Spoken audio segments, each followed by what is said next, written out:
As avid cruisers, we have been on a number of Royal Caribbean and Disney Cruise Line sailings with our kids over the last 9 years, and we have some opinions on which one works better for our family, especially our child with ADHD. Whether it's in the kids' clubs or around the ship, we're going to tell you the highs and lows of sailing with these cruise lines and decide which is the best.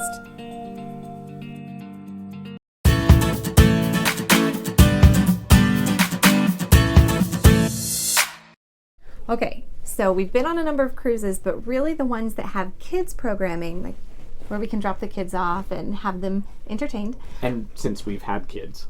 Well, that's true. Are Royal Caribbean and Disney Cruise Line, which we are on today. We thought it would be helpful to explain to you some of the differences in the kid programs and tell you why we believe one is better for kids with ADHD than the other. So Adventure Ocean on Royal Caribbean is what I call kind of a camp setup. Everyone shows up and does activities together. There is sometimes an option to opt out, like if they're doing something you don't want, you can sit off to the side, or if they're doing a craft and you didn't have enough time to finish, sometimes they'll let you stay and finish what you're working on while the rest of the group goes on to a game or a movie or whatever the next thing is.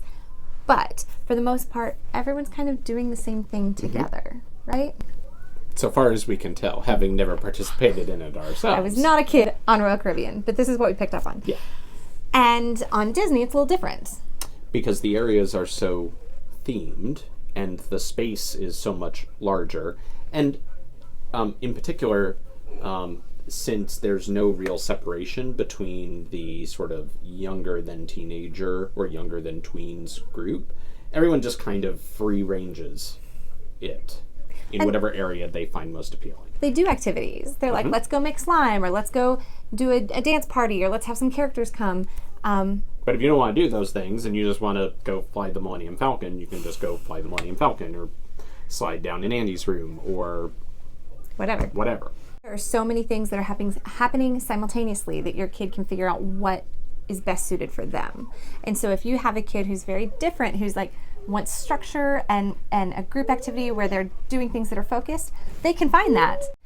But if they don't want to do that and they just want to play video games, those exist. One of the ways this is really helpful for us, part of my son's way of dealing with his ADHD, sometimes it turns into a really strong sense of competition and leads to some real frustration and even some meltdowns if he doesn't win something that he expects to win.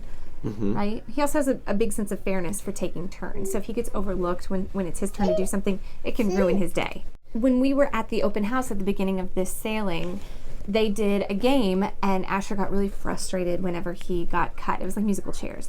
And he wasn't even officially cut yet, but he could tell the tension was mounting and there were going to be fewer and fewer chairs, and he started getting really frustrated. And so we sat down and had a talk with him and said, listen, if competition ends up being too much for you on any given day and you don't feel like you can handle it, go do something else. You don't have to do the contest. Even though there's a counselor saying, come on everybody, it's definitely not everybody. You can choose. And I think that helps a lot for ADHD kids. One, they don't have to stay on task with the whole group, kind of like school. If they're feeling distracted, go do whatever you're distracted to do. I will also say a couple of other things about Asher specifically is he responds particularly well to novelty, and that manifests itself in a whole range of different ways in our daily life. But I think specifically in this particular kids area, it allows him to move from one area to another to another to another pretty quickly to continue to establish that sense of novelty for himself. Yeah, and that's important for us because the less he gets bored with the kids club, the longer he'll stay there. And we, on Royal last time, had him ask to leave really just because he was bored repeatedly, until finally he decided the best way to get us to pick him up was to pretend he was sick. And it's particularly fraught to pretend that you are ill on a cruise line in the midst of a pandemic. So then what they do is they send you down to the health center and they make you get a COVID test. And then you get the negative result, and then they make you sit in your stateroom for a 24-hour period just to make sure that that negative result was in fact not a false negative. Right. So because Asher was bored with the kids club, he said he felt ill, got him picked up, but also got us all quarantined to our stateroom for 24 hours. What a pain. interestingly, and while this is particularly good for our kid with ADHD, I would also say there is so much variety in the DCL Oceaneers Club and Oceaneers Lab that even my daughter, who does not have ADHD, has so many different options to select from. So if she's not feeling in the mood to do a particular activity, it's really easy for her to go select what she wants to do as well. And I think something else about Disney is that we have figured out how to make really good family time outside of the kids club. So if we want to do the midship detective agency scavenger hunt, or if we want to go to the pool, they have good areas for all the different ages of kids that we have. And then because the kids are getting that, again, novelty is important, and because we're getting to diversify our activities, then when they are in the kids club, they're excited to be there and they're more focused. There weren't as many like obvious family fun activities on Royal without going to something that was like the cruise staff was hosting family karaoke or something like that, in which, maybe my 4-year-old won't be that into it. I know my 2-year-old won't be. So you need something that you could kind of do on your own and create your own adventure, but have family fun time. And we have had some luck with the toddler splash area on some ships, but then on other Royal ships there weren't such good options.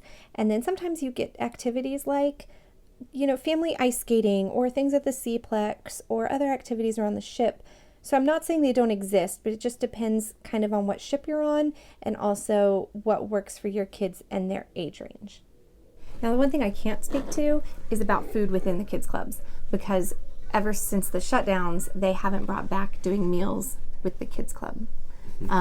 So we're eating as a family and dropping the kids off full, which is great considering our dietary restrictions. I used to send Asher to the club with pins and buttons that said, I'm a vegetarian, and stuff like that, so he wouldn't get fed things he wasn't supposed to have. But this diet has so many layers to it that it's helpful. Once they start giving them even just snacks in the club, we will have to be more diligent to communicate that even better. And what is interesting, though, is that Axon, our youngest, who's actually still in the nursery, I feel so confident about what they are and aren't giving him. So they are actually doing some food and some beverage for the nursery, the babies. babies. The nursery. And so, like, from a food perspective, it's like bananas or crackers. But they are so on top of the fact that, like, he can have bananas. He cannot have crackers. And they're very clear on that. Another thing that I love about how Disney helps specifically with our kids with ADHD, but really all of our kids, is how they handle meals. When it comes to the fact that I have a server that has fruit on the table ready to go when we show up, and they know our gluten-free rolls and our dairy-free butter, and our kids don't have to sit and wait for a really long time for their food. This used to happen even more so pre-shutdown, but we kind of got into the habit of having our kids eat their entrees while we're eating our appetizers. And then once they're done with their entrees, we don't always, but we could go drop them off in the club and enjoy the rest of our meal as grown-ups who enjoy sitting for 4 leisurely courses. They would be really bored with that. But we've tried to kind of fabricate and make that happen on Royal before. And sometimes the staff, the servers just are kind of boggled, like, where did you go? Oh, he just went to drop the kids at the kids club. He'll be back in like 5 minutes. Oh, should I cancel his food? Like, no, he'll be right back. Where did the kids go? Well, they had their food already, or we would even feed them at the buffet before dinner. That was the best way to do it because they couldn't figure out how we were trying to feed the kids quickly and get them out the door so we could enjoy the rest of our meal in peace, which seems like it somehow is both kind of a revolutionary idea and should be kind of obvious. And at least once it's explained to you, you should be able to do it. But we had a really hard time having Royal understand what we were doing. We kind of gave up on it after a while.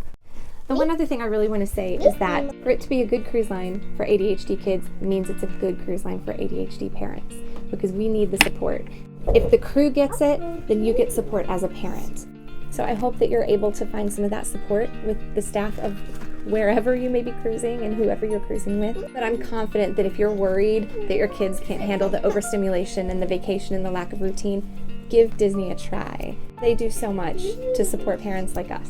Be sure to like and subscribe, and I'll see you next time. Thanks, travelers.